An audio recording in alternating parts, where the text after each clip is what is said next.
Hola, muy buenas tardes. Bienvenidos a una nueva edición del Taller de Electrocardiograma 2025. Es un placer contar con ustedes y nuevamente soy la doctora Tinari, este año cardióloga. Este año estoy en la coordinación del área de distritos zona norte y centro del país. Bueno, nos acompañan el doctor Dimas Farías, que es nuestro vicepresidente del distrito Córdoba, la doctora Leticia González, que es también como coordinadora, Grecia Beas. También les voy a presentar nuestra secretaria Paola D'Angelo, que es del Distrito Córdoba, y nuestra secretaria de Distrito SAC País, Verónica Torres, que nos estuvo ayudando con todo lo técnico para el día de hoy. Bueno, contamos con un compañero nuestro, que es el doctor Julián Caresani, que va a dar la primer clase del taller de electrocardiograma. El medio de comunicación es a través del chat, también pueden hacer su presentación, contarnos de qué lugar del país y de qué provincia están conectados. Y bueno, a la primera clase le vamos a dar la bienvenida al doctor Julián Caresani. Julián es médico cardiólogo, trabaja en el servicio de cardiología del Sanatorio Allende, en el servicio de cirugía cardiovascular del Hospital San Roque. Es expresidente de la Sociedad Argentina de Cardiología del Distrito Córdoba. En el día de hoy la primera clase es una clase muy, pero muy importante y con muchos conocimientos. Es, descifrando el lenguaje del corazón, introducción al electrocardiograma, las claves del electrocardiograma, cómo leerlo con precisión, electrocardiograma normal, patrones básicos y su interpretación. Bueno, bienvenidos a todos. Doc, Le doy... Sí, disculpa, pero están ahí pues no se escucha bien. Están ¿no se escucha? ahí, no, ahí lo Bien. revisamos. Bueno, ahí lo revisamos. Vamos a ver, bueno, le doy la bienvenida nuevamente a todos y al doctor Caresani. Vamos a ver si el doctor Caresani... hola Julián, ¿cómo estás? Buenas Tal. tardes. Buenas tardes, buenas, ¿cómo están? Espero que se escuche bien. Aparentemente debe haber algunas personas que deben tener algún problema en alguna compu, pero yo te escucho bien y espero que se me escuche bien a mí también. Cualquier Perfecto, cosa me avisan, por chat o por aquí, no hay ningún problema. Bueno, perfecto. Damos inicio entonces. Bueno, perfecto. Bueno, muchas gracias por la presentación y bueno, muchas gracias por invitarme a participar de este curso. Siempre es un placer volver a la casa de la Sociedad Argentina de Cardiología, así que bueno, es un gusto para mí. Al final de la presentación les voy a dejar el email mío personal por si alguien que escuche alguna cosa en la clase y quiera después preguntarme algo o enviarme algún electro para que lo analicemos o hacer algún ejercicio, contactarme para lo que sean, ahí lo tienen. Siempre yo digo, bueno, esta clase por suerte ahora la podemos extender un poquito en tiempo porque andábamos siempre justos de tiempo, ahora tenemos un poquito más de tiempo.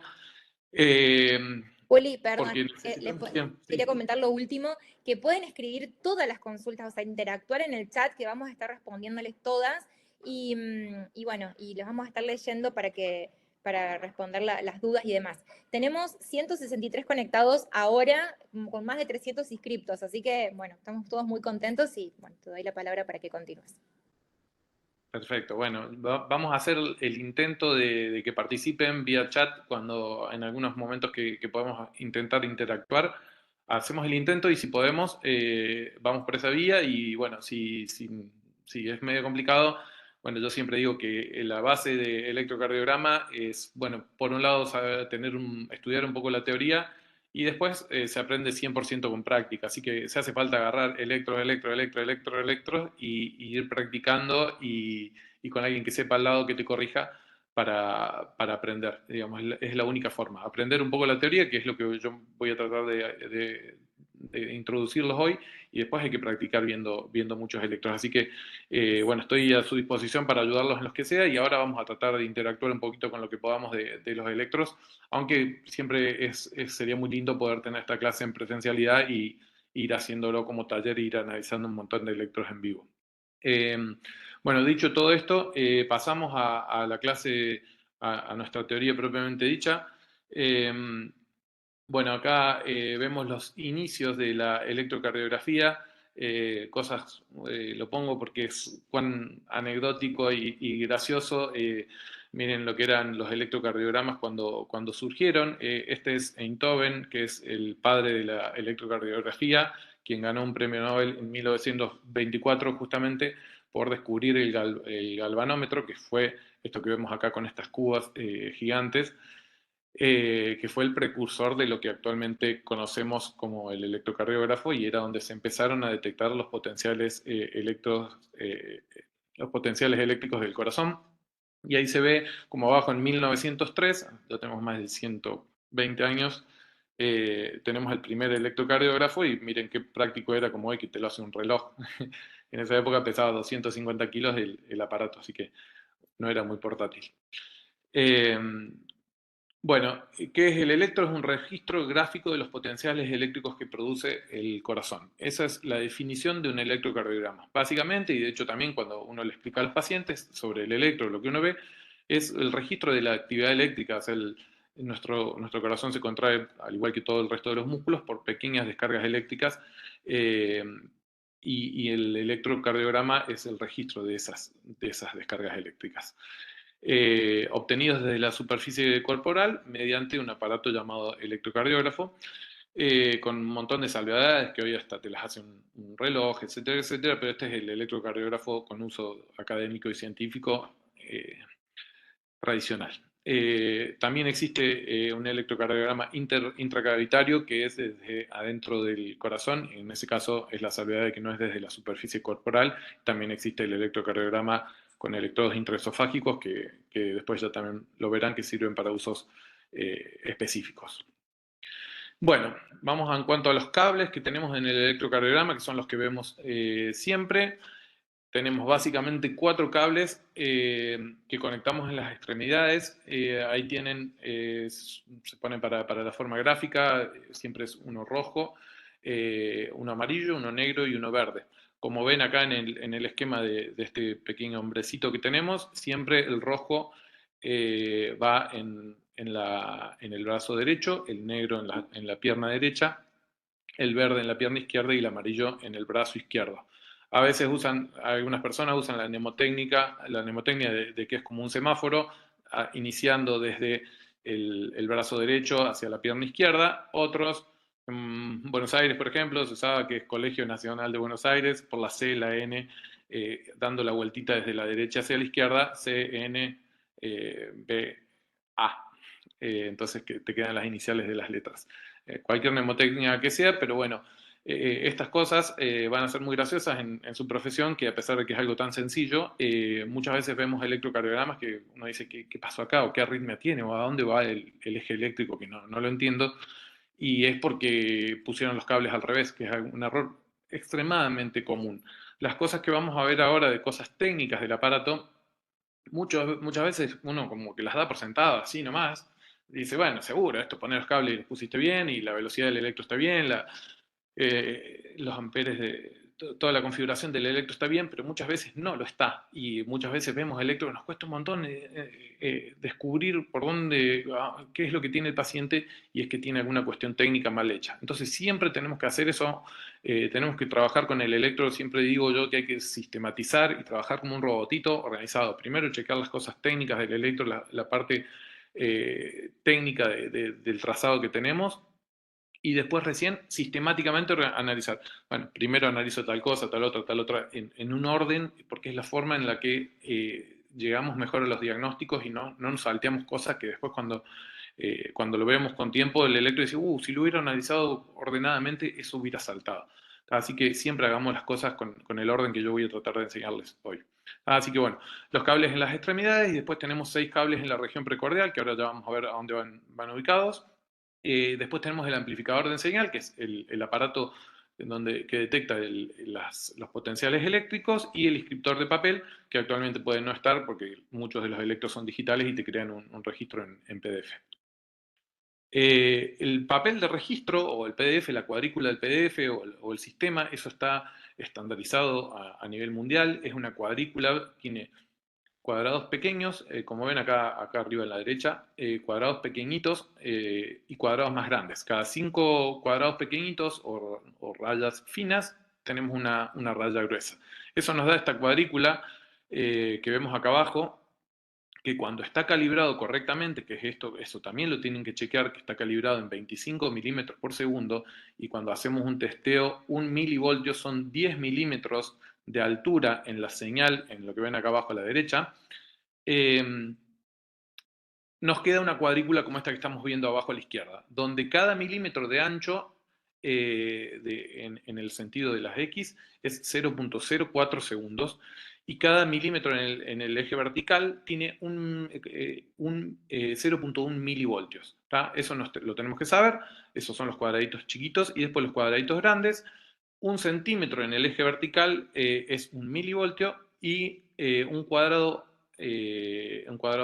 grande, grueso, en el sentido horizontal, que serían 5 milímetros, son 0.2 segundos. Eso lo tienen que aprender de memoria, porque después eso lo usamos para hacer regla de 3 simple todo el tiempo, o lo usamos también para medir cuánto miden las ondas. Entonces, yo me acuerdo, el cuadradito chiquito es 0.4, algo dura 2 cuadraditos, dura 0.8, 3 cuadraditos 0.16, y así vamos haciendo las cuentas rápido y van a llegar claramente a esto que después con el tiempo haces, de que uno lee un electrocardiograma en un instante, digamos, en un golpe de ojo ya ves casi todas las cosas. Después hay que hilar fino muchas veces para diagnósticos más finos, pero la generalidad la aprendes y la lees muy rápido por tener estos conceptos básicos en mente. Derivaciones del electrocardiograma. El electrocardiograma siempre funciona a través de dos puntos de contacto o una combinación de puntos de contacto en la superficie del paciente donde se captan potenciales eléctricos. Siempre estoy detectando electricidad que va entre un punto que yo censo y algún otro de los puntos que yo elija censar. Siempre es electricidad que fluye en un sentido. Entonces, tengo dos tipos de derivaciones de las extremidades y las precordiales, o bipolares y unipolares, que ahora ya las vamos a ver más en detalle. En cuanto a las derivaciones de las extremidades, cuando vamos a hacer esto nos tenemos que acordar que primero vemos esto que está fundamental, que está acá en este cuadradito amarillo, que nos tenemos que olvidar del electrodo negro, básicamente. El electrodo negro que está en las piernas es como si a los fines del funcionamiento del electrocardiograma y dónde está la posición en un eje cartesiano, nos olvidamos 100% de que existiera un cablecito, una derivación con algo negro. Con lo cual, la derivación verde la ponemos en la parte inferior, en el centro, como si estuviera como si fuera entre el miembro izquierdo y miembro derecho, en el centro. ¿Tá? Con lo cual, nos quedan estos tres puntitos, digamos, el verde, el rojo, el amarillo, el rojo en el brazo derecho, el amarillo en el brazo izquierdo y el verde en la parte central inferior. ¿Tá?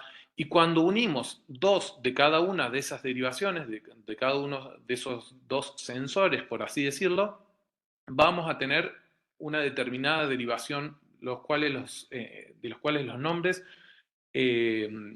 son un poco arbitrarios. ¿Tá? Es una convención que D1 es la unión del brazo derecho con el brazo izquierdo, D2 es del brazo derecho con los miembros inferiores y D3 es del brazo izquierdo con los miembros inferiores. Y después existen en las derivaciones monopolares, lo que se hace es que se une la información de dos cables y se lleva como segundo polo a un cable único, digamos, por así decirlo.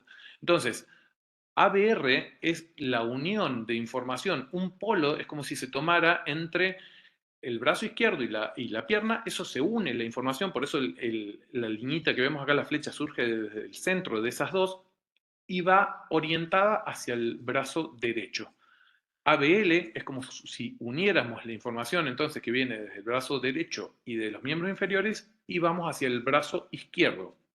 Eso ya lo vamos a ver ahora en un eje cartesiano y ya van a entender cómo lo aplicamos esto. Y bueno, ABF finalmente es la unión de brazo derecho y brazo izquierdo. Eso se toma como una resultante que estoy en el centro y uso como polo la pierna izquierda.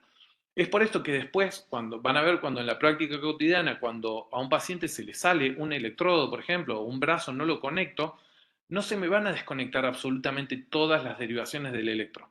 Y de hecho, si yo supiera esto que estamos viendo ahora, medio de memoria, veo que, por ejemplo, para las monopolares necesito todos los cables funcionando, porque básicamente estoy usando la derivada de dos cables hacia un tercer cable. Pero en cambio, en las de arriba, que son las bipolares, solamente necesito los dos polos que tengo, que estoy usando. El otro tercer polo no lo necesito en cada derivación, con lo cual si yo tengo solamente dos cables, las Las bipolares sí las puedo hacer, en cambio las monopolares no voy a poder sacar ninguna. ¿Tá?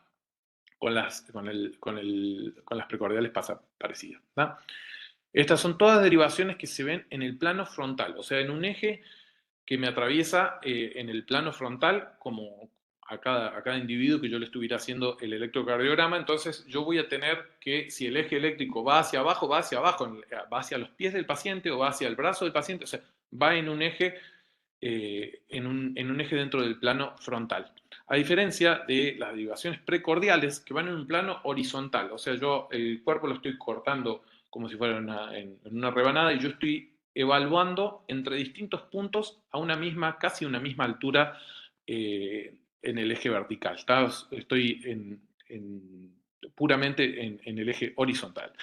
Para las derivaciones precordiales, tal como les he hecho de las pinzas en las derivaciones de los miembros, que hay que colocarlas correctamente, para el plano de las derivaciones precordiales también es muy importante porque si yo pongo mal, altero la forma de lo que yo estoy viendo en el electro. El trazado es distinto. Es muy común que las precordiales las pongan muy altas, por ejemplo, y me da una imagen de lo que ya van a ver después, que es como si fuera un bloqueo de rama derecha. Que el paciente no lo tiene, probablemente, pero se lo estoy inventando, por ejemplo, poniendo a otra altura las derivaciones. Por eso es que es muy correcto, muy, muy importante que chequeemos esto de a qué lugar estamos poniendo las derivaciones, las precordiales, porque muy habitual es ponerlas mal y que eso te altera 100% el trazado. Ni que hablar cuando yo estoy evaluando a un paciente que tiene algo grave, en general en cardiopatía isquémica, es muy importante, en infarto, si yo quiero saber si ese infarto está mejor o está peor y le hago un electro en un momento al paciente y a las 2 horas le quiero hacer un electro, a la hora o a los 40 minutos le quiero hacer otro electro para comparar si estamos mejor, peor, si el supradesnivel de ST disminuyó, mejoró, y yo pongo cada vez que hago un electro las derivaciones en distintos lugares, yo no voy a poder comparar qué está pasando con el paciente y voy a tener información errónea. De hecho, muchas veces para algunas cosas, para algunas arritmias, para infarto, uno hasta incluso puede tratar de marcar con una lapicera, con un fibrón, con algo que no dañe al paciente, obviamente, a dónde estoy colocando cada una de las derivaciones para que después, si lo quiero repetir exactamente igual, las pueda repetir colocando las derivaciones precordiales exactamente en el mismo lugar que antes para comparar lo mismo con lo mismo. ¿Tá? Ahí está en la ubicación, las derivaciones precordiales más habituales son de B1 a B6, después hay derivaciones accesorias que no siempre las hacemos, pero que son muy útiles en algunas arritmias y justamente en cardiopatía isquémica.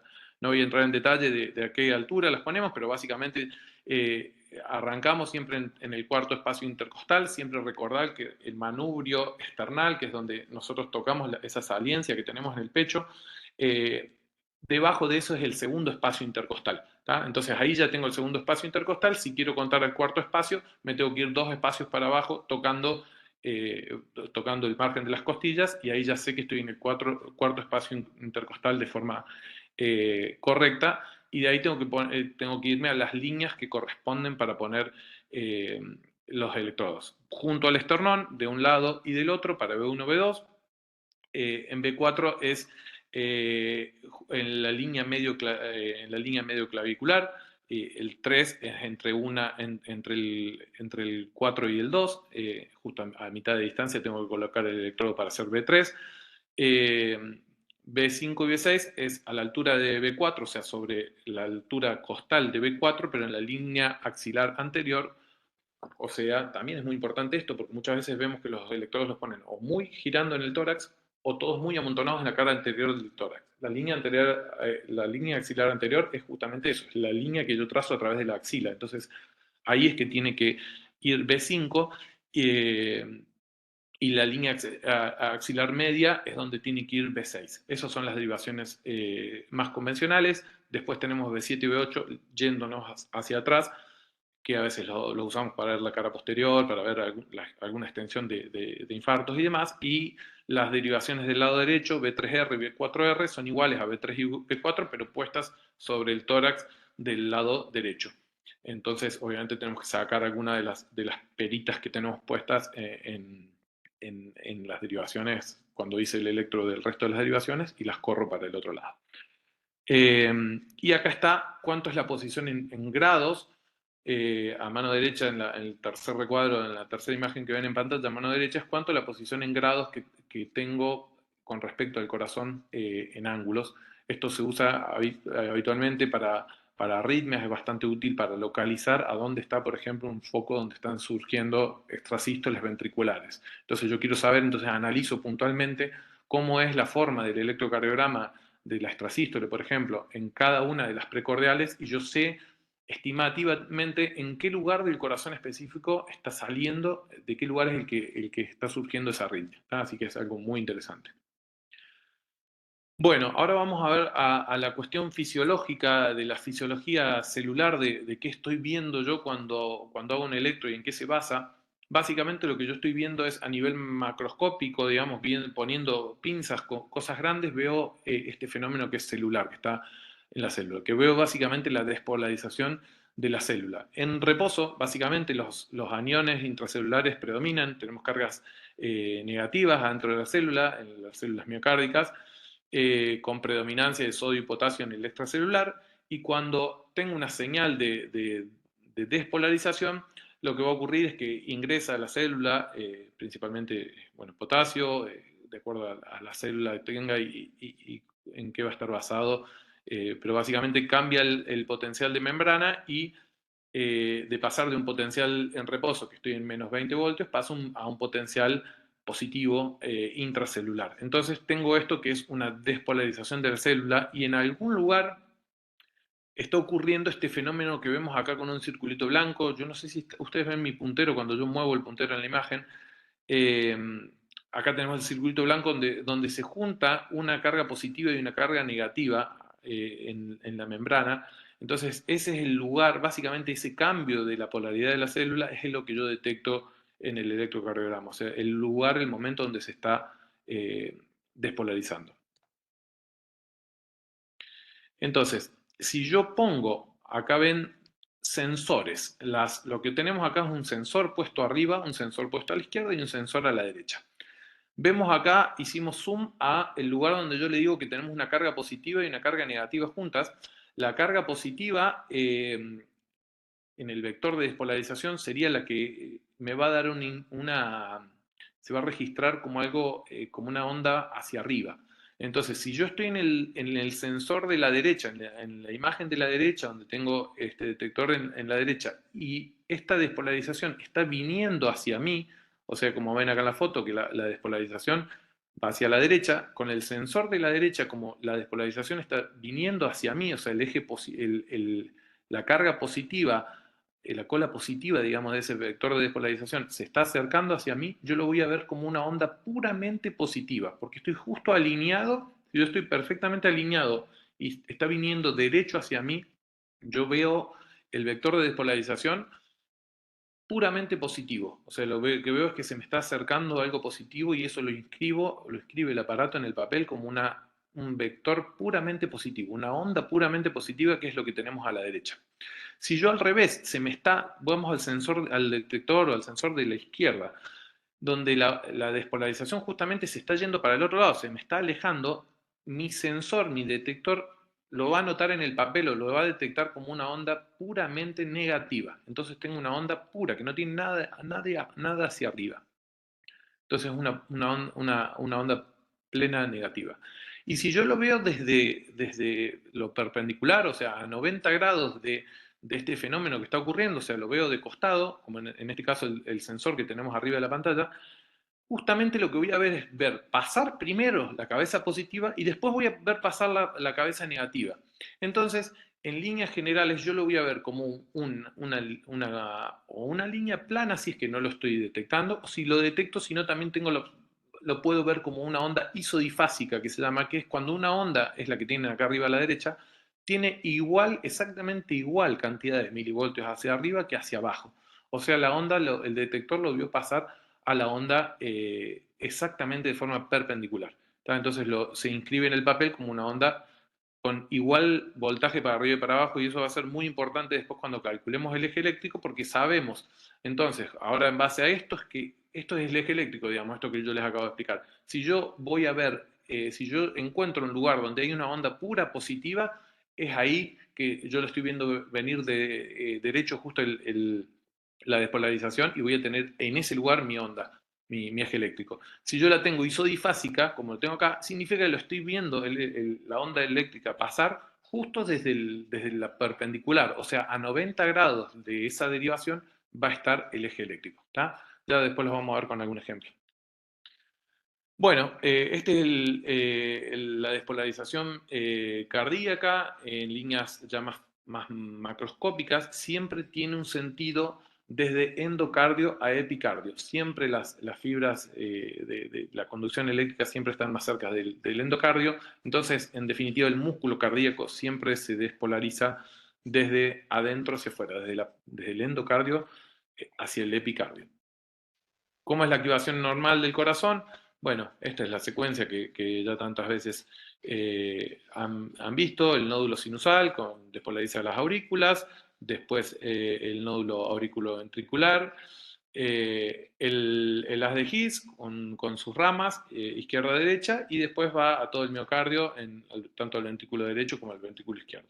Cada vez que el corazón va despolarizándose en alguno de sus territorios, inscribe distinto tipo de ondas en el electrocardiograma, que es lo que vamos a ver ahora.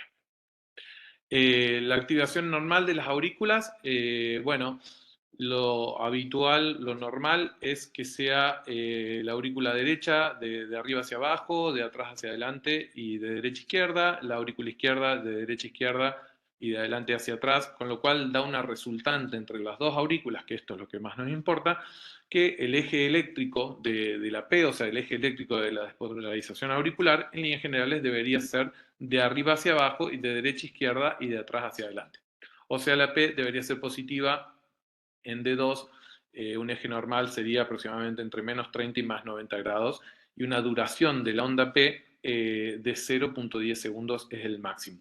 Como ven acá en el esquemita de la derecha, eso después les va a servir para las enfermedades de la aurícula.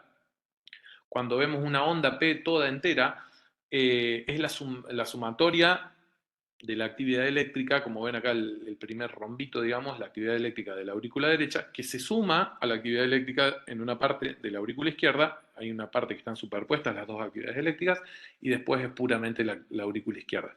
Entonces, que termina siendo como una sola onda, una sola montañita, compuesta de dos fracciones que son la despolarización de la aurícula derecha y de la aurícula izquierda. El nódulo auriculoventricular, bueno, después de la activación de las aurículas, la descarga eléctrica va al nódulo auriculoventricular, donde ocurre una reducción de la velocidad de conducción, y eso es lo que vemos en el electro como el segmento PR o PQ, que es isoeléctrico. Es un segmento que hay como una calma eléctrica, digamos, ahí en el electro, un sector plano, después de la onda P, ¿no es cierto?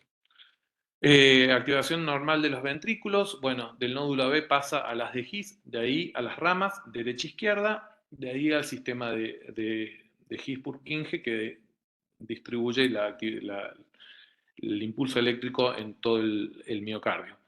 Tenemos distintos vectores, no vamos a entrar tanto en detalle en esto, después esto van a entrar cuando tal vez en arritmias o en arritmias ventriculares es bastante interesante esto para poder, como les decía recién, averiguar en qué lugar puntual está viniendo cada cosa, o en los infartos, cuando se me pierde una parte de un vector, por ejemplo, para decirle el ejemplo de que el vector número 1, la primera parte que se despolariza de los ventrículos, es la zona medio septal izquierda, o sea, del septum, la partecita izquierda del septum. Cuando tengo un infarto en esa parte, esa onda, que la veo, después vemos en qué derivaciones y demás, esa onda no va a estar, desapareció, porque se infartó esa parte, entonces esa parte, el vector 1, desapareció. Entonces significa que el paciente probablemente tuvo un infarto en ese sector, entonces por eso esa parte de la despolarización no la voy a ver. Cuando yo tengo bien presente cómo son los vectores y cada onda dentro del electro, cuando alguno de los vectores desaparece por un infarto, por ejemplo, ya con el electro me doy cuenta específicamente en qué sector es el que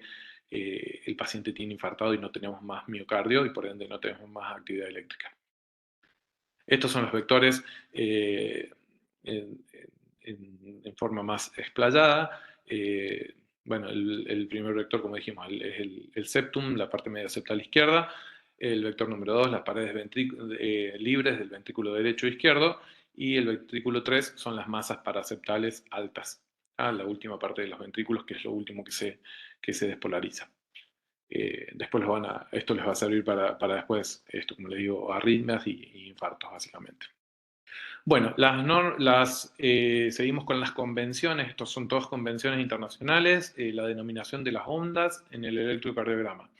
Las ondas de la aurícula se denominaron onda P a la onda normal. Entonces, cuando tenemos despolarización normal, se llama onda P.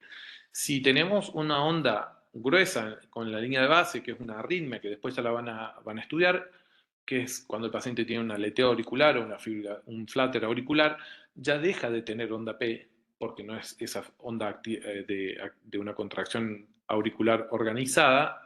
Pasamos a una arritmia que se llama flutter, entonces ya no tenemos más onda P, tenemos lo que se llama onda F, con mayúscula cuando es esa arritmia que se llama flutter, o con minúscula si es fibrilación auricular, o hay pacientes que no tienen onda P y que directamente no la tenés.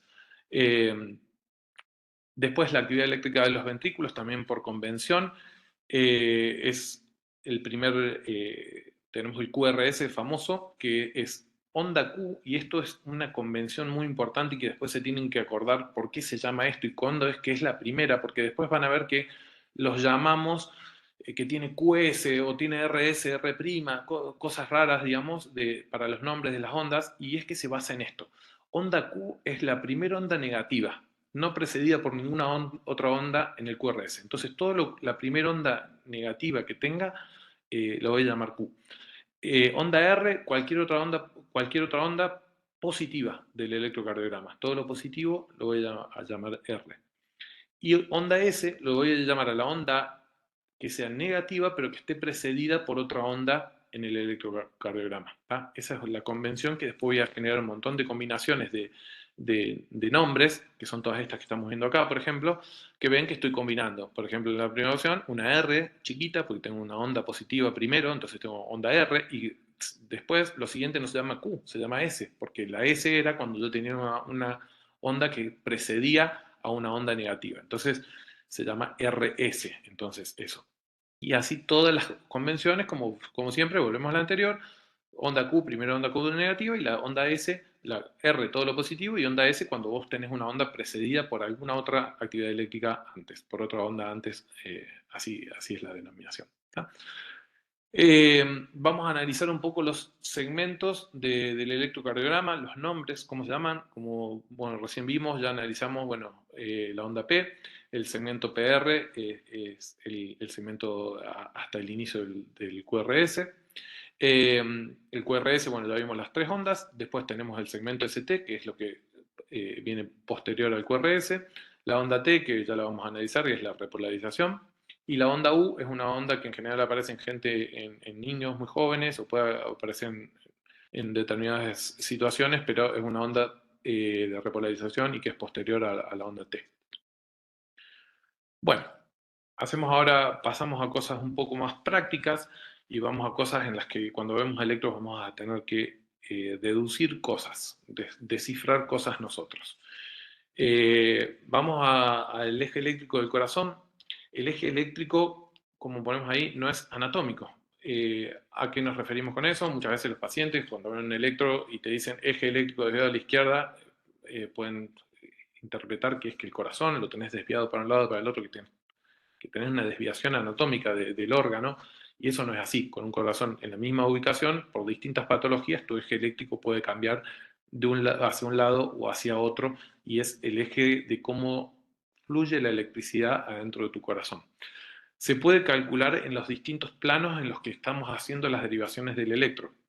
Básicamente, lo que siempre usamos es el eje eléctrico en el plano frontal.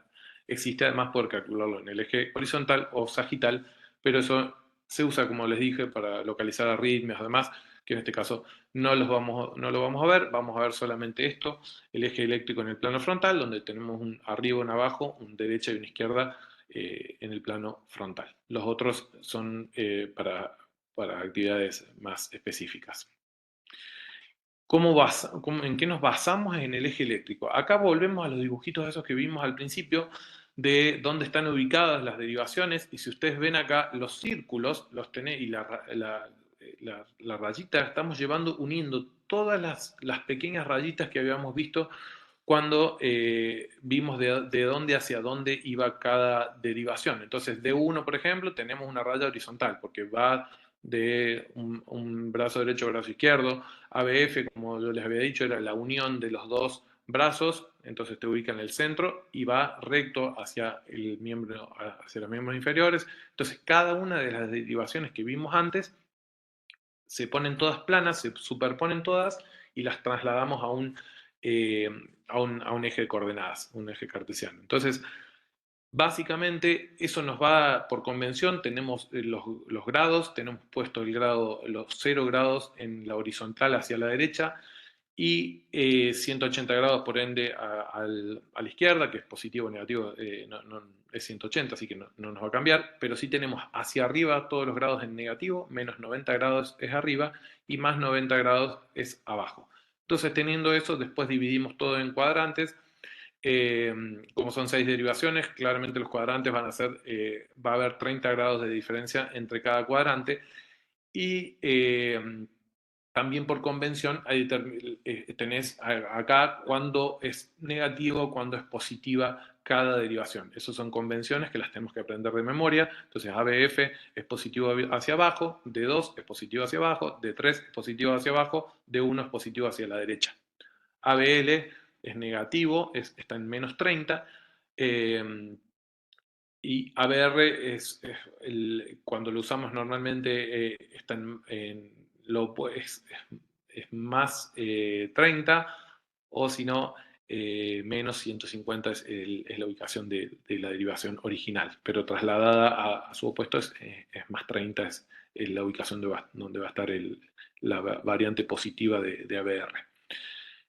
Así que con eso ya tenemos un cuadrante con números y con ejes y ahí podemos empezar a jugar para, una última cosa, a deducir, a hacer unas otras cuentas para decir a dónde está el eje eléctrico.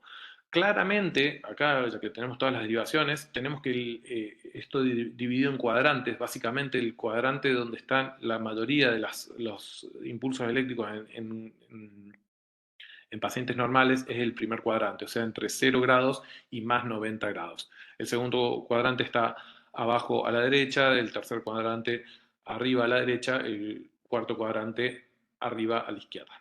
¿Tá? Entonces, vamos a ver cómo calculamos el eje eléctrico. Ya después vamos a repasar cómo es la sistemática de cuando analizamos un electro, pero básicamente cuando estamos calculando el eje, que es de las primeras cosas que también vamos a decir cuando analizamos un electro, hacemos esto de estimación. Primero estimamos más o menos en dónde estamos y después vamos hilando cada vez más fino para ir llegando a qué lugar preciso está el eje eléctrico. Siempre la estimación es para cuando estoy analizando electros normales, es lo más importante. Lo que yo hago es evaluar D1 y ABF, porque sabemos que D1 es positivo a la derecha, ABF es positivo abajo. Entonces, si el paciente tiene en D1 un eje positivo, que vemos acá el algoritmo y en ABF un eje positivo también, estoy en el primer cuadrante. Y eso es lo más normal, como les dije antes. Entonces, solamente evaluando dos derivaciones, yo sé que estoy en ese cuadrante. Y después tenemos las combinaciones. Si estoy en D1 negativo y en ABF positivo, estoy en el segundo cuadrante. O sea, siempre voy a tener esa combinación de esas dos informaciones y ya con eso ya voy a poder saber en qué cuadrante estoy. Después, una vez que ya tengo en qué cuadrante estoy, intento buscar, viendo las 6 derivaciones del plano frontal, dos cosas. Yo busco básicamente a dónde está el vector más grande positivo o más grande negativo, porque el vector más grande, si nos remontamos a lo que yo les explicaba, es el que lo está viendo, el vector más grande positivo es el que lo está viendo justo venir. Entonces voy a la despolarización. Entonces va a ser ahí que está el eje. Y si no, voy a buscar derivaciones donde esté isodifásico el complejo o sea casi plano, muy chiquitito. Entonces, en esos yo voy a saber que estoy a 90 grados de donde está el eje eléctrico porque lo estoy viendo justo de costado a la despolarización miocárdica. Entonces, acá puse dos electros como para que tengamos un análisis y si quieren intentamos hacer esto del chat, de ver que intentemos esto del análisis. en qué cuadrante les parece que estaría el electrocardiograma, el eje eléctrico de este paciente, sabiendo que lo que dijimos, bueno, siempre primero evaluamos D1, que está acá es la primera derivación, y ABF, que está acá abajo. Todos opinan que esto está negativo en D1 y en ABF, positivo en los dos lugares, que entendieron y que vemos, y después vamos a la segunda vez, si se animan y alguien que quiere animarse a escribir en chat. Perfecto. Bueno, ahí a una compañera nos avisa, nos pone que está entre 0 y 90 grados correctamente, está en el primer cuadrante, ya que justamente está positivo en D1, está positivo en ABF. Con esos dos, ya sé que estoy en el cuadrante, en el primer cuadrante, o sea que el eje está normal para ese paciente, y después buscamos esto que estamos diciendo. Perfecto, veo acá que están respirando, está en el primer cuadrante, perfecto. Y en cuanto a ángulos, después entramos a buscar. Como ven acá, las derivaciones donde está más grande es entre D2, D3 y ABF, está cerca de esa zona, digamos, está bien en cara inferior, está casi isodifásica o un poquito más negativa que positiva en ABL. ABL, si se acuerdan, está en menos 30 grados, por ende su perpendicular, si está cerca de ABL, la perpendicular de ABL es 60 grados, entonces está cerca de 60 grados, levemente negativo, entonces probablemente esté el eje eléctrico de este paciente tal vez en 50 grados, o podríamos hilar bien finito, pero más o menos por ahí. Con lo cual tiene un eje eléctrico normal, y después estuvimos buscando cuál es la derivación donde está mayor voltaje y donde está o la isodifásica. O este otro electro, también de vuelta si quieren animarse a opinar. Como ven que vuelvo a lo mismo, siempre analizamos D1 y ABF primero, y después entramos a ver más finamente en qué derivación está. Bien la máxima positividad, la máxima negatividad, o donde estamos casi isodifásicos o isodifásicos. Ven acá también, quien se anima a escribir, lo ven positivo en las dos, lo ven negativo, y en cuál encuentran algo casi isodifásico, por donde yo voy a estar cerca del eje. Esto está mucho más divertido en el aula y señalando. Vos, bueno, de uno positivo, perfecto. Básicamente, si ven derivación por derivación, está positivo en todas, menos en ABR, que está negativo. Entonces, básicamente, teniendo D1 y D1 y ABF positivo, sé que está en el cuadrante correcto, está en el primer cuadrante, está entre 0 y 90 grados. Y después busco las isodifásicas o la derivación más grande. Acá ven que entre D1 y D2 son las derivaciones más grandes positivas, y ABF y D3 están casi isodifásicas, con lo cual el eje eléctrico va a estar probablemente tal vez en 15 grados, o sea, positivo, casi isodifásica en ABF, o sea, estoy bastante cerquita de 0 grados, que es la perpendicular a ABF, y estoy probablemente entre D1 y D2, entonces voy a estar entre 0 y 30 grados con seguridad, y bueno, después podemos hacer con vectores, podemos medirlo y determinarlo bien específicamente. ¿tá? Pero con esas estimaciones, estando cerquita del eje eléctrico, nunca hace falta que digamos, o sea, a los fines académicos lo puedo llegar a querer definir en 26 grados que está, pero a los fines prácticos médicos muy rara vez me sirve decir si tiene 15, 19 o 23 grados. Básicamente hay algunos puntos que son muy importantes definir cuando quiero definir un hemibloqueo, si está en tal grado o no, y si pasó determinado umbral, si está en menos X cantidad de grados, o entre 0 y estoy negativo o estoy positivo. Pero después jugar entre 3 grados más, 3 grados menos, o 5 grados más, 5 grados menos, a los fines prácticos, básicamente casi nunca va a tener relevancia o no va a tener implicancias médicas. Bueno, transición eléctrica es un concepto también basado en las derivaciones precordiales, en este caso, que es básicamente que todas las derivaciones precordiales son un continuo entre el ventrículo derecho y el ventrículo izquierdo, y se determina la transición eléctrica mirando las derivaciones, y cuando pasa del ventrículo derecho al ventrículo izquierdo, cuando tenemos ondas positivas a una onda negativa. Entonces lo normal es que la transición normal sea entre B3 y B4, de pasar de ondas, como ven acá en las imágenes de electro que tenemos abajo y a la derecha, pasamos de ondas negativas a una onda positiva. En ese lugar decimos que entre B2 y B3, o entre B3 y B4, o entre B4 y B5, que está la transición eléctrica, y lo normal es que sea entre B3 y B4. Bueno, acá como ven, tenemos B1, ven que la onda es casi pura negativa, tenemos un pequeño vector positivo que es, como antes vimos, el septum, es la primera despolarización del ventrículo. Después la onda negativa se va haciendo cada vez más pequeña, y en B4 tengo una onda que es más positiva que negativa. Sigo teniendo un vectorcito pequeño negativo, pero pasó a un vector predominantemente y más grande positivo. Entonces digo que en este paciente la transición eléctrica está entre B3 y B4, que sería lo normal, pero para esto fundamental tener colocadas correctamente las derivaciones. Si yo claramente las corrí 2 centímetros para la derecha o 2 centímetros para la izquierda, me va a alterar totalmente el lugar donde voy a decir que está la transición eléctrica, que es falso, porque puse mal las derivaciones en la superficie del paciente. Repolarización del corazón, que también la evaluamos, la vamos a ver en las ondas del electrocardiograma. Como antes vimos que la despolarización iba de endocardio a epicardio, la repolarización va al revés, desde el epicardio hacia el endocardio.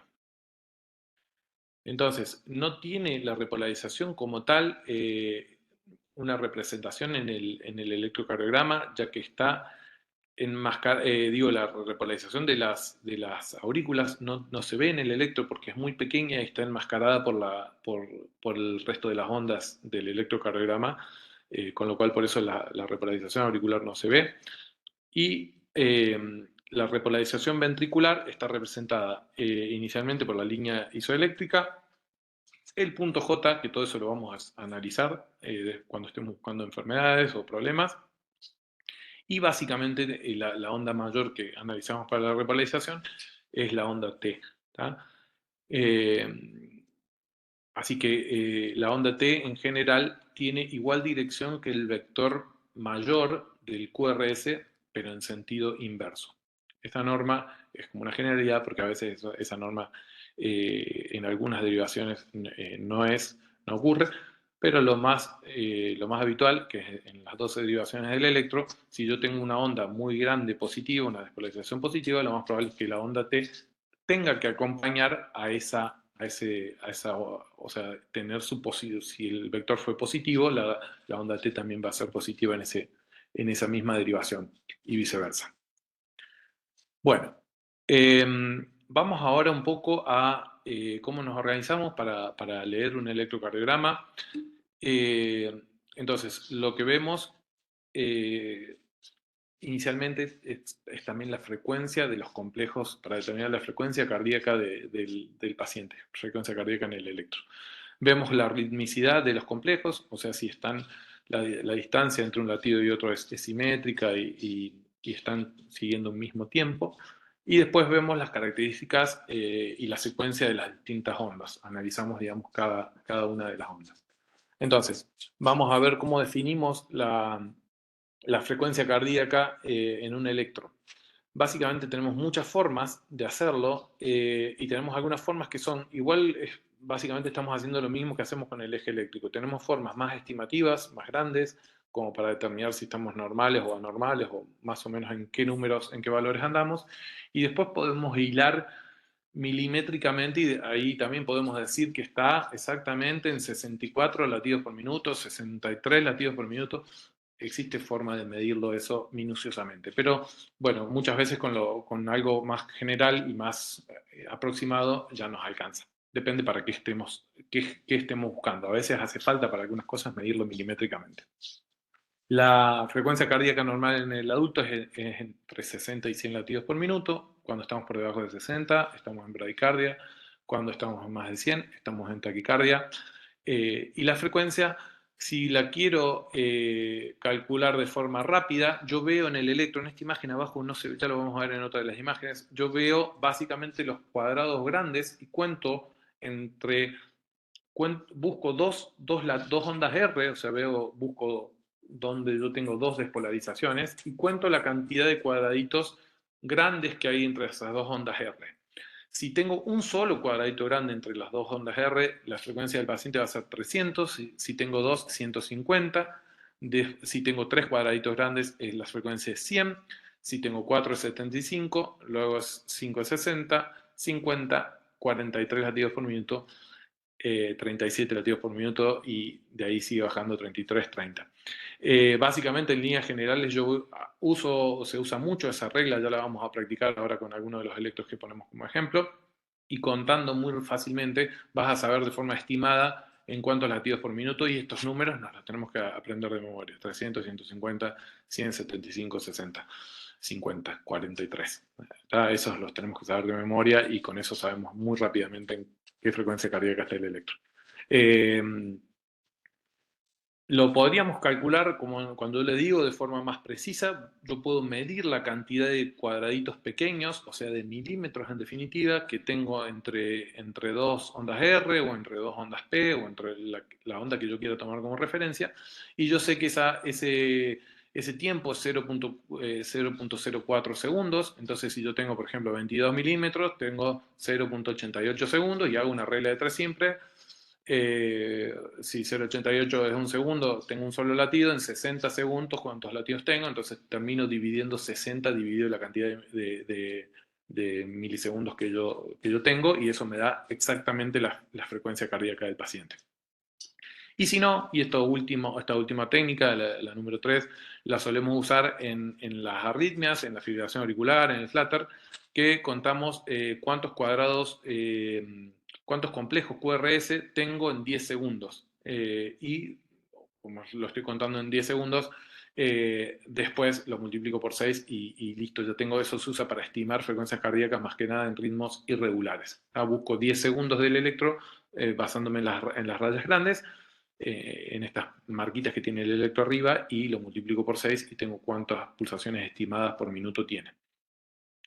Y después existen unas reglitas que muchas veces en la industria las reparten y demás, que son estas reglitas milimetradas que hacen lo mismo, esto de 300, 150, 100, lo mismo, pero vos buscas 2RR y buscas en qué valor te cae la frecuencia cardíaca viendo el RR entre dos, superponiendo la regla con dos ondas R del electrocardiograma, como también para calcularlo fácilmente. Entonces, bueno, vemos uno de los electrocardiogramas para ejemplo. Yo cuando quiero usar la regla de los cuadraditos grandes, lo más fácil obviamente es buscar un latido en el electro donde coincida perfectamente la onda R con el cuadradito grande. Acá, no sé si ven mi puntero. Acá tenemos una onda R donde claramente coincide la R con un cuadradito grande, y de ahí cuento 300 al cuadradito siguiente, 150, 100, 75. Estoy cerquita de 75, un poco menos, con lo cual probablemente la frecuencia de este paciente sea cerca de 72 latidos por minuto, por ejemplo. Acá tenemos otro, y hacemos lo mismo. Buscamos un latido justo el que está en el centro de la pantalla. Coincide la onda R con el latido, y ahí voy bajando. 300, 150, 100, 75, 60, 50, 43, como habíamos dicho, y probablemente este paciente tenga 42 latidos por minuto, por ejemplo, en el electrocardiograma, y lo puedo decir muy rápidamente y de forma muy sencilla. Yo podría, como les digo, contar también la cantidad de cuadraditos pequeños y después, por regla de 3 simple, ver cuántos latidos por minuto tiene de forma exacta el paciente. Bueno, con eso ya tenemos básicamente las dos de las cosas más básicas que tenemos que analizar en el electro, que es el eje eléctrico y la frecuencia cardíaca. Así que esas son dos cosas que ustedes tienen que calcular y que tienen que practicar mucho para estar ágiles y deducirlo rápidamente.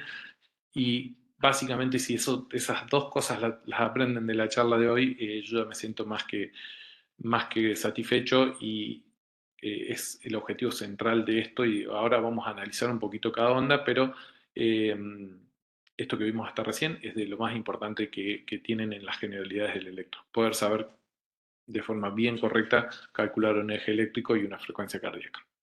Bueno, vamos ahora a analizar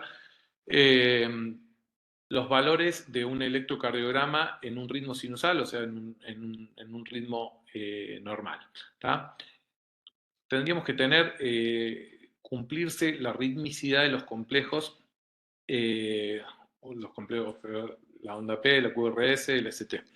Lo normal es que sean rítmicos, que los intervalos entre estas ondas sean idénticos, o sea, tengamos la misma distancia de tiempo entre estas ondas con respecto al latido previo o el posterior.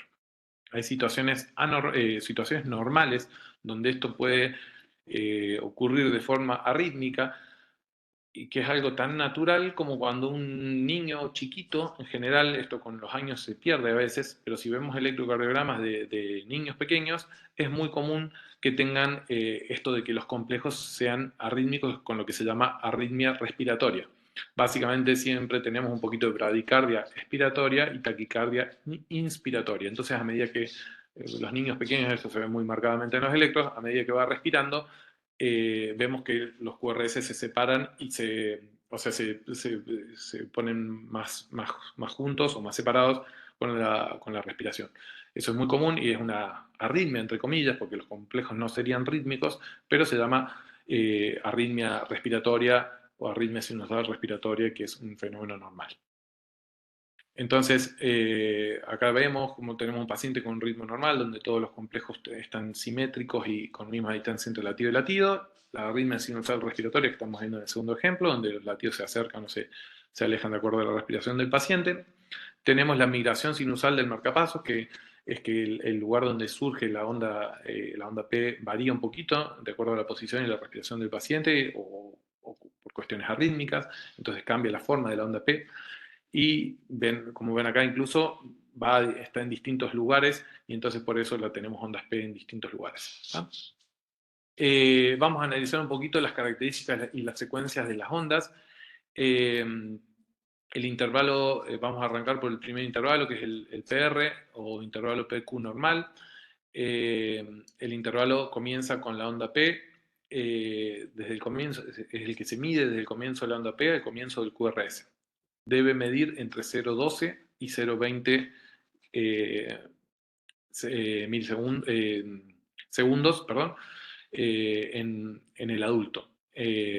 Por ende, cuando está corto, tenemos intervalo PR corto, y si estamos en más de 0,20 es cuando empezamos a hablar de los bloqueos auriculoventriculares, que ya los van a analizar después. El segmento PR es el segmento puntualmente que comienza desde el fin de la onda P hasta el comienzo del QRS. Y lo normal es que sea isoeléctrico, o sea, que sea plano y que esté a la altura de la línea de base del electro. Hay lugares y hay enfermedades donde evaluamos el descenso del PR o la elevación del PR sobre la línea de base, ya lo van a ver después. El QRS, la duración debe ser menor de 0.11 segundos, el eje entre 0 y 90, esto es lo clásico. Después, de acuerdo a cada autor que vean y demás, van a ver que hay ciertas permisividad sobre ese eje eléctrico teórico, y que de acuerdo al autor a veces hasta menos 5, menos 10 grados es eje eléctrico normal, y más de 90, 95 grados de acuerdo al autor puede ser normal también. Transición eléctrica ya la dimos, entre B3 y B4 es lo normal. Onda Q tiene que tener una duración de menos de 0.04 segundos, una profundidad menor a 1/3 del QRS. Eso lo vamos a ver, es más grande cuando tenemos infartos, tenemos ondas Q en vez de que escapan a estos tamaños. Y la onda R, cuando evaluamos después para hipertrofia ventricular, tiene menor a 15 milímetros en las derivaciones de los miembros, menor a 25 milímetros en las derivaciones precordiales, y mayor a 5 milímetros en todas derivaciones bipolares. Eso es lo normal. Bueno, estas son algunas cosas más específicas del electro, donde podemos medir la duración de la onda Q, la profundidad de la onda Q, la deflexión intrínsecoide, que se usa un poco en arritmias también, que es este periodo que evalúo desde el inicio de la onda Q hasta el pico máximo de la onda R. Bueno, y esto es cómo analizo yo el QRS en detalle. El segmento ST es el que inicia desde el final del QRS hasta el comienzo de la onda T. Lo normal es que sea isoeléctrico, que pueda variar como máximo en 1 milímetro, positivo o negativo. Y el punto J es el punto de unión entre del ST con el QRS. Normalmente es isoeléctrico, o sea, está a la altura de, y cuando digo isoeléctrico es que estamos a la altura de la línea de base del electrón, pero puede ser normal que esté levemente elevado en algunos casos, como lo que se llama repolarización precoz, normal, bastante frecuente en deportistas y jóvenes, que también, bueno, es todo un capítulo aparte de la repolarización precoz que ya lo verán después. La repolarización precoz que ahí hablamos, bueno, es esto que vemos acá en el electrón. Ven como el punto J y el ST están sobreelevados. Lo más habitual es que lo veamos más pronunciadamente en las derivaciones precordiales, pero puedo a veces verlos también en cara inferior. Y es más frecuente, bueno, esto como hablábamos muchas veces en deportistas. Bueno, la onda T es asimétrica. Esta es la onda T, lo máximo normal de una onda T es que sea asimétrica, que tenga una rama ascendente lenta, como ven acá en el electrodo de ejemplo, una rama que va subiendo de forma más lenta que la descendente rápida, que es la segunda mitad de la onda T. Suele tener la misma, la polaridad suele ser la misma que la polaridad del QRS. Suele ser positiva en todas las derivaciones del electrocardiograma, salvo en ABR, y a veces en B1, en D3, en ABF, y eso puede ser normal. Porque a veces, después vamos a ver cuando la onda T, muchas veces la analizamos para problemas de cardiopatía isquémica, y bueno, ahí van a ver. Pero a veces puede ser normal en cara inferior o en B1. Es negativa de B1, B4 en el 25% de las mujeres, o sea, hasta B4, que eso también uno muchas veces ve electrocardiogramas mal informados que informan como patológico una onda T negativa en las derivaciones, en las primeras derivaciones precordiales en la mujer, y eso es muy común. También la raza negra y en niños. Como vemos acá, lo que decíamos recién, bueno, acá ya tienen el informe abajo, así que no podemos hacer tanta trampita. Si quieren mirar los 2 segundos y escribir en el chat, podemos practicar lo de la frecuencia y lo del eje cardíaco, lo del eje eléctrico. Tienen 2 segunditos de paso. Miren el.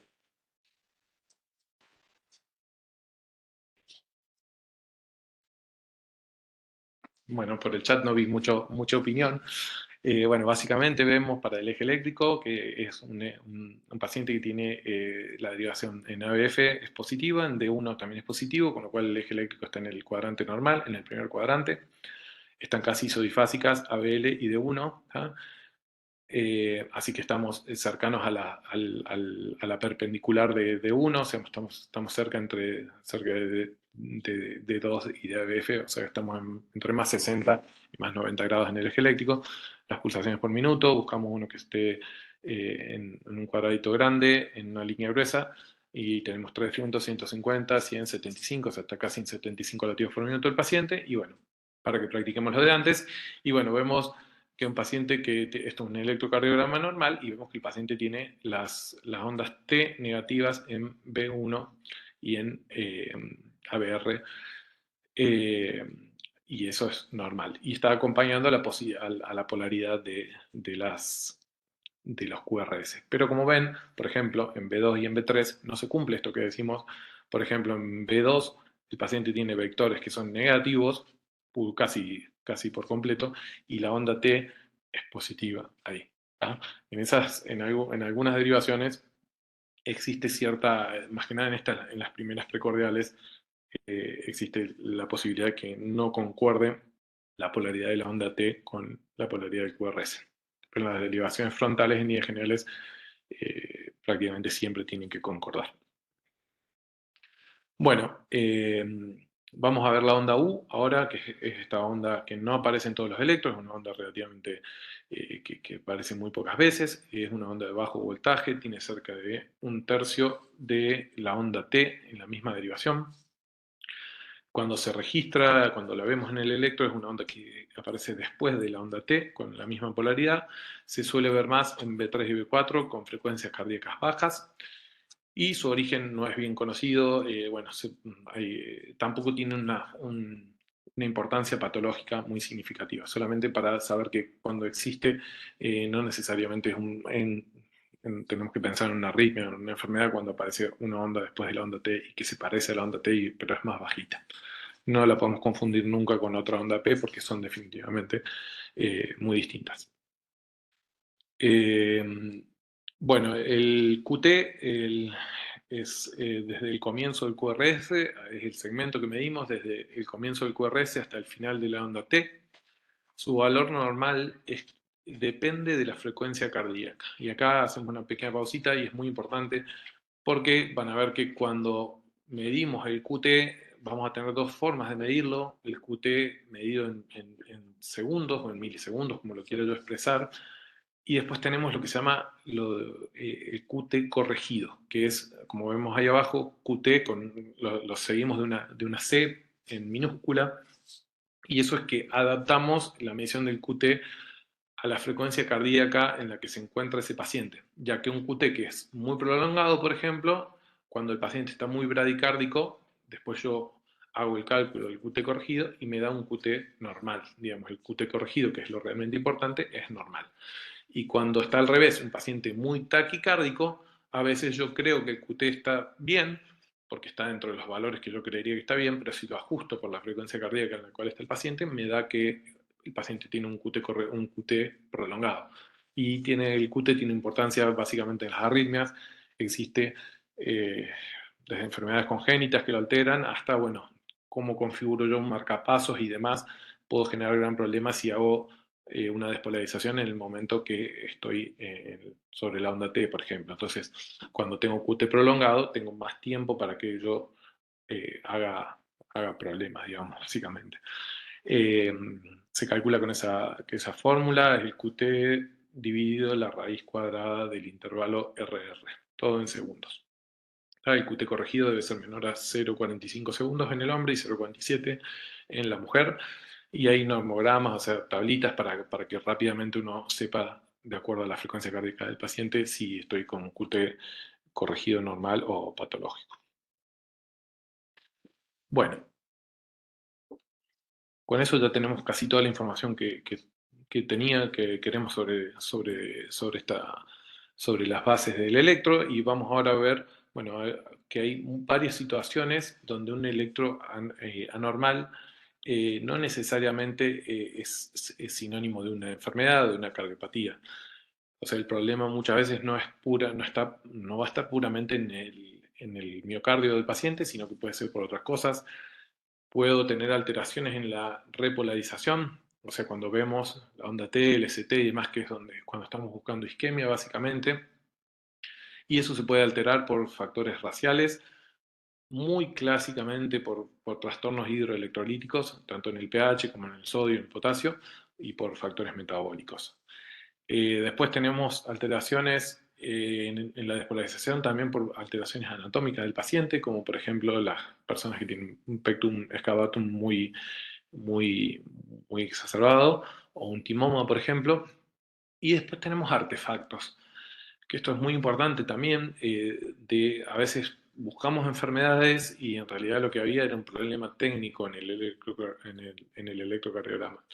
Y tenemos tanto movimientos del paciente mientras se hace el electro, ya sea movimientos voluntarios o por hipo o por temblor, porque tiene frío, porque tiene alguna enfermedad, como un paciente que tiene Parkinson, y va a ser muy difícil de evaluar la línea de base, por ejemplo, porque la línea de base va a estar en un constante vibración, y no tengo que confundir eso con que el paciente tenga una fibrilación auricular, por ejemplo.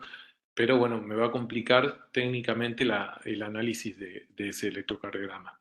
Después tengo artefactos, por lo que decíamos antes, en la velocidad del papel, o la velocidad del registro en realidad, porque puede ser digital, pero si no está hecho en la velocidad que seteamos de 25, yo voy a creer que los complejos son más anchos o más finos y estoy midiéndolo de forma errónea.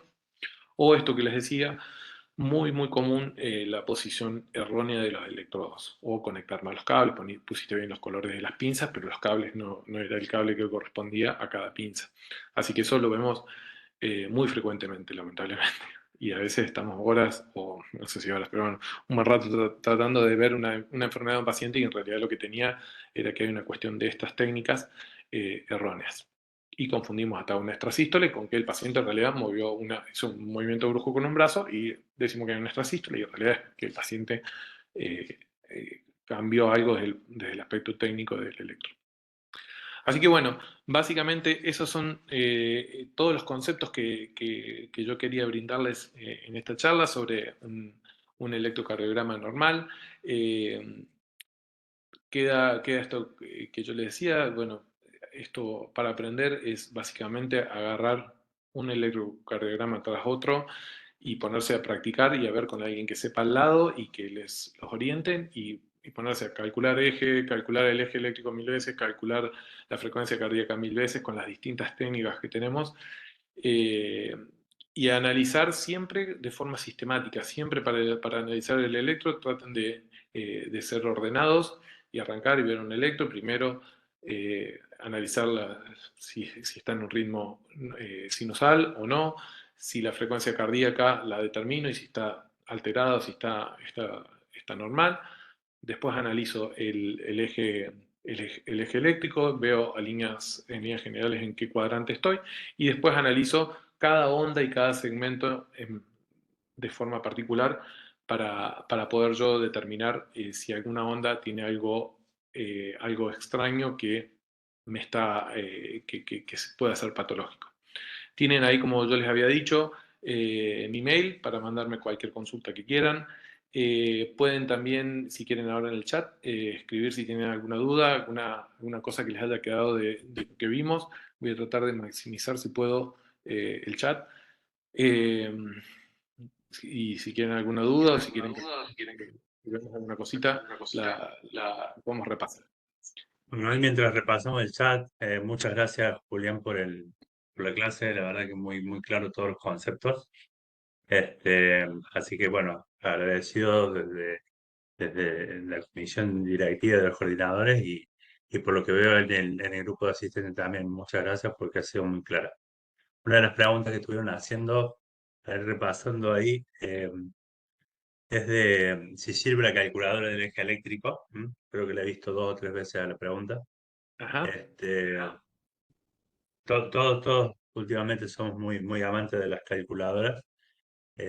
obvio. Primero, ¿qué opinas vos? Y te voy a dar mi opinión de lo que pienso de eso. Bueno, yo les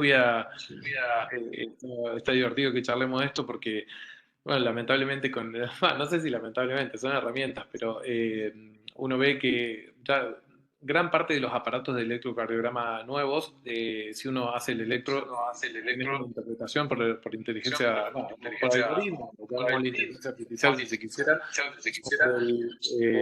sobre el electro. Cuando termina el electro, te tira la longitud de todos los que tenemos que medir y dice también perfectamente los diagnósticos. El electro sale el electro con el trazado y al lado lo último que imprime es toda la interpretación del electro entera.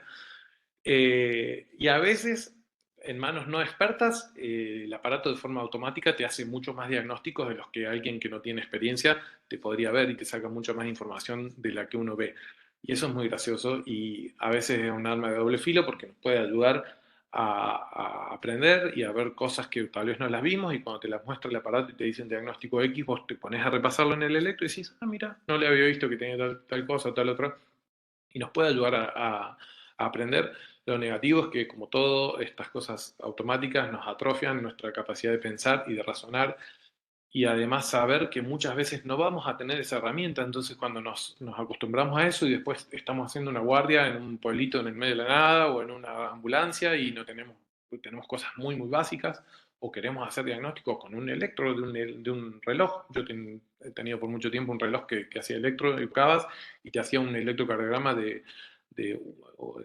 una sola derivación. Básicamente te hacía un D1 porque vos estás tocando brazo derecho y brazo izquierdo tocando el reloj. Si quieren aprovechamos para divertirnos charlando sobre eso. Pero básicamente tenés un electro de una derivación y vos lo podrías interpretar y te da un montón de información y tenés que aprender a saber la voz y generar la voz, la información, porque si no, dependemos de las computadoras para todo y en muchos momentos no las vamos a tener. Entonces, de las calculadoras, tanto de frecuencia cardíaca, de eje eléctrico, una que tiene un montón de errores, van a ver que de acuerdo a los algoritmos, a veces te tira que el eje eléctrico por la computadora te calculó que estaba en menos 30 y nada que ver, está en más 40 y vos, si no sos vos el que rechequeas la información, caes en errores que el sistema muchas veces tiene.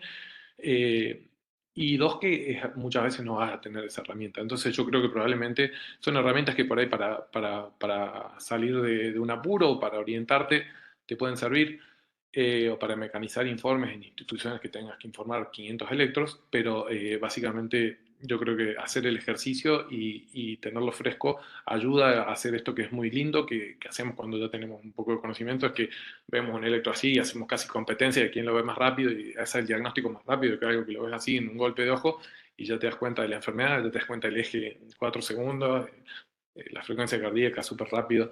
Así que bueno, esa es un poco mi opinión con respecto a esto de las cosas automáticas y tecnológicas. No sé si quieres contarnos vos también tu opinión. Sí, bueno, yo totalmente de acuerdo con esto. Está muy bueno utilizar estas herramientas, pero realmente ayudan a hacer tiempo, pero en realidad tenemos que saber por qué hacemos lo que hacemos. Y calcular un eje eléctrico, si bien la herramienta te lo tira rápidamente, como dijo Julián, a veces va con errores y a veces es mucho más precisa que nosotros, pero también hay que saber cómo utilizarla.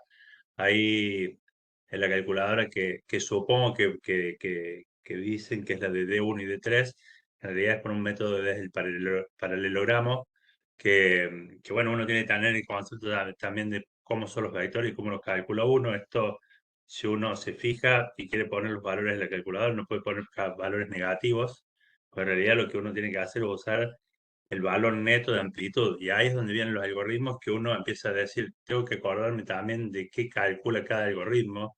Lo vamos a ver mucho cuando veamos Wolf, que hay algunos que usan solamente la delta y otros usan el QRS completo. Y acá en esto es otra cosa a tener en cuenta, saber cómo vamos a utilizar cada una de estas calculadoras. Una de las cosas que nos preguntaban es valores de la onda P, valores normales de la onda P. Como para repasar ahí rápido. Ujú. Bueno, lo dijimos ahí en la charla, que es menor a 0.10 segundos de la onda P, propiamente dicho. En general, en la práctica, muy pocas veces medimos la onda P pura nada más. Casi siempre lo que estamos midiendo es el PR, que puede servir la información, y volvemos a lo mismo. Cuando uno tiene más información, puedes valorar y barajar más enfermedades, pero lo más común es medir el PR completo que tenemos, o sea, de la onda P no debe ser de 0 a 10 segundos, pero el PR, que es la parte que medimos para ver la conducción entre la aurícula y la ventrícula, para hablar los bloqueos auriculoventriculares, tenemos que recordarnos que si excede 0,20 segundos estamos en un bloqueo auriculoventricular, y si es menor a 0,12 estamos en un PR corto, y tenemos que pensar en las enfermedades que vienen asociadas a eso. Vi también veo una última pregunta. Para el caso del QT corregido, ahí vos, Dimas, podés también darnos tu opinión, pero bueno, el QT corregido en el contexto de una frecuencia cardíaca irregular, como por ejemplo una fibrilación auricular, son situaciones más difíciles y que escapan a la norma habitual. Básicamente hay que hacerlo calculando la frecuencia cardíaca que tiene esa FA y después aplico la fórmula para estimar ese QT en la frecuencia cardíaca, aunque va a ir cambiando mucho y cambiando si el paciente a veces las fibrilaciones auriculares tienen cuando son más crónicas y de larga data, tienden a tener frecuencias cardíacas un poco más regulares. Cuando son muy agudas, son muy irregulares, entonces en ese caso probablemente la medición del QT es como bastante dificultosa y con frecuencias muy, muy regulares. No sé, vos Dimas que nos puedes aportar, pero en general se torna un parámetro bastante difícil de evaluar si es una FA nueva con frecuencias muy extremas irregulares. Sí, así es. En realidad, Está claro, ahí puse nota de las fórmulas que se usan para el Cultec, que es la de Friedrich, que esa sí la utilizamos. No se usa Bassett en fibrilación auricular, pero es bastante difícil hacerlo y en general lo que hacemos es medir muchas veces el QT, muchos complejos y después estar sacando un promedio. No nos quedamos con un solo electro y en general vamos haciéndolo con electros seriados y nos fijamos primero si tenemos ya el antecedente o no y no hacemos el diagnóstico del QT en fibrilación auricular. Generalmente el paciente ya viene con el diagnóstico puesto y cuando hay que hacerlo es porque ya tuvo alguna otra complicación que nos obliga a buscar por qué hizo la otra complicación, ¿no? Y en cuanto a la otra duda del bigeminismo ventricular, en realidad es, es otra duda que se le genera siempre. Lo que tratamos de hacer es hacer tiras largas para poder sacarlo de ese bigeminismo y poder ver cuál es la frecuencia básica, pero lo que hacemos habitualmente es hacer un promedio entre los dos latidos, sabiendo que en esto es importante ver que vamos a contar un número de latidos y que muchas veces no coinciden con el latido de pulso, que es lo que la diferencia, lo que es la bradisfimia, que es cuando no tenemos ese latido de la bigemia ventricular, nos genera onda de pulso, vamos a tener que contamos la mitad de lo que nos está dando el electrocardiograma. Claro, es como cae dentro de todo el grupo de enfermedades con latidos irregulares. Pasa lo mismo, si una bigeminia, una trigeminia o una fibrilación auricular que genere latidos irregulares. Otra típica es en la arritmia sinusal respiratoria, qué frecuencia le pongo, si cuando está en inspiración, en expiración. Y bueno, lo que básicamente se hace es, como dice Dimas, tratar de llevarlo a periodos un poco más extensos y evaluar la frecuencia cardíaca en un periodo un poquito más largo para determinar por electro qué frecuencia cardíaca, que como dice Dimas, muchas veces no va a coincidir con el pulso, porque cuando dos latidos están muy cerquita, yo en el pulso me genera una sola onda de pulso, entonces no va a coincidir la frecuencia cardíaca medida por electro con la frecuencia del pulso. Así que en ese caso va a haber una discrepancia y hay que tratar de agarrar estos intervalos de medir en 4, en 5, en 10 segundos para tener una frecuencia promedio que bueno, con eso yo voy a decir que el paciente está en determinada frecuencia en promedio, ¿está? Porque sabemos claramente que en algunos segundos el paciente está en 120 y en otros segunditos el paciente está en 60 latidos por minuto, por ejemplo. No sé si tienen alguna otra duda más o alguna otra que que haya quedado en el chat más arriba, que yo por ahí mientras no vi todo el chat mientras hablábamos. Y si no, obviamente tienen la vía de contacto nuestra vía mail directa o vía la secretaria de la Sociedad de Cardiología, que también nos puede elevar, o casos que quieran ver de electros que tengamos que tengan dudas y quieran compartirlos, el análisis, y estamos para acompañarlos en eso. Ya estas bases que vienen ahora las vamos a ir aprovechando y usando en todas las clases que vienen ahora, de ahora en adelante, con lo cual yo les diría que traten de practicar y ejercitar esto, porque ya después todas las cosas que van construyendo en las próximas clases son todas basadas en esto. Entonces van a ver que cuando les den las taquiarritmias, y bueno, tenés que ver todo esto. Cuando le den las arritmias ventriculares, tienen que tener el eje eléctrico y todo muy aceitado, porque van a aprovechar mucho más las clases si tienen estas cosas que vimos hoy bien aceitadas, ¿sí? Bueno, y si estamos, si no tienen dudas, le devuelvo la palabra a los profesores del curso. Bueno, les agradezco nuevamente por la invitación y estoy a disposición para lo que sea que pueda ayudarlos en el tiempo.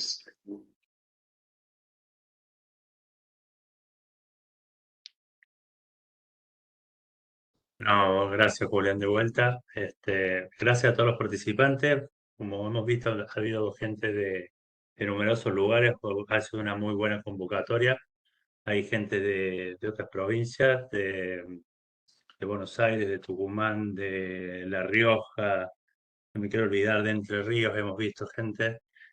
También estamos internacionales, hay un participante de Venezuela. Así que bueno, la verdad que muy contentos todos por la convocatoria, muy contentos porque se han quedado todos hasta el final. Ahora yo también desde Mendoza. Así que bueno, muchas gracias a todos. y cuenten con todo el grupo, no solamente Julián y el grupo de los coordinadores que estamos ahora, sino de los que vienen y los expositores posteriores, porque están siempre muy abiertos a compartir sus conocimientos y a sacar dudas, porque cada vez que estamos en algún lugar es importante tener a alguien para que nos pueda dar una mano con lo que no podemos entender.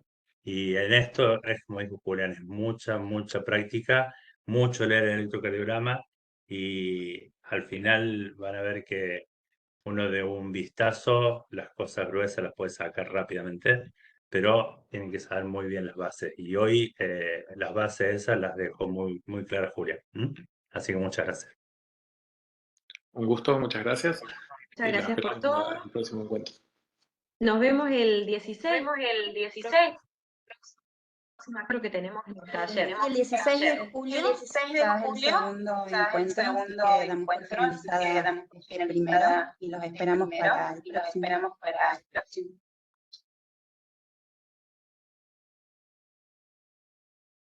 Bueno, saludos. Muchas gracias. Buenas noches. Gracias. Hasta luego.